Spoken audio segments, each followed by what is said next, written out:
While taking a shower, the girl accidentally noticed a dry bloodstain on the edge of the bathtub. At first, she thought it was just a mark left by an ear infection, and didn't pay it much mind. But just as Amanda finished her shower and was about to leave, she was shocked to find the bathroom rug covered in dark red blood, thinking it might be a stain left by a roommate's period.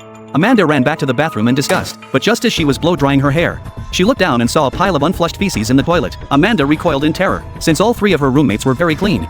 They would never do something so uncivilized. Thinking of the unlocked door and the bloodstains in the bathroom, Amanda suspected that an uninvited guest must have entered the house. Terrified, she immediately ran out of the room and started calling her roommate Meredith to check on her, but Meredith's phone was turned off. No one answered. With no other choice, Amanda called her boyfriend Raphael to accompany her back to the apartment for moral support. But as soon as they opened the door, oh, Jesus!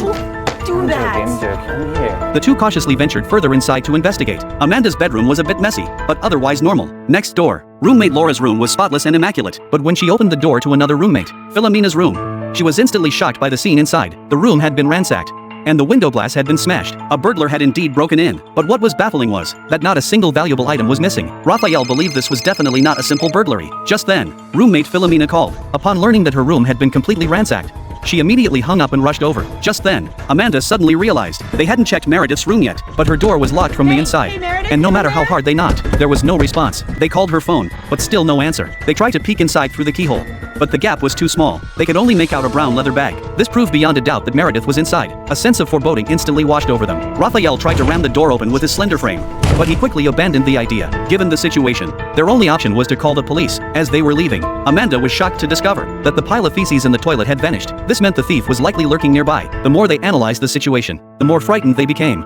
So they hurriedly left the apartment. Just as Raphael hung up after calling the police, a police officer was walking toward them. Raphael approached to explain what had just happened, hoping to get the officer's help. But to his surprise, the officer told him he was a beat cop and didn't handle criminal cases. As he spoke, he pulled out two abandoned cell phones. After talking it over, they confirmed that one of them belonged to their roommate Philomena. This was strange. They had just spoken on the phone. How could she have lost her phone? But none of that mattered. What mattered was getting the police to confirm Meredith's safety as soon as possible. Amanda was American and didn't speak Italian, so she had to rely on Raphael to translate. Eventually, the two beat officers reluctantly agreed to their request. Just then, their roommate Philomena rushed back. She immediately dashed into her bedroom to check on her valuables.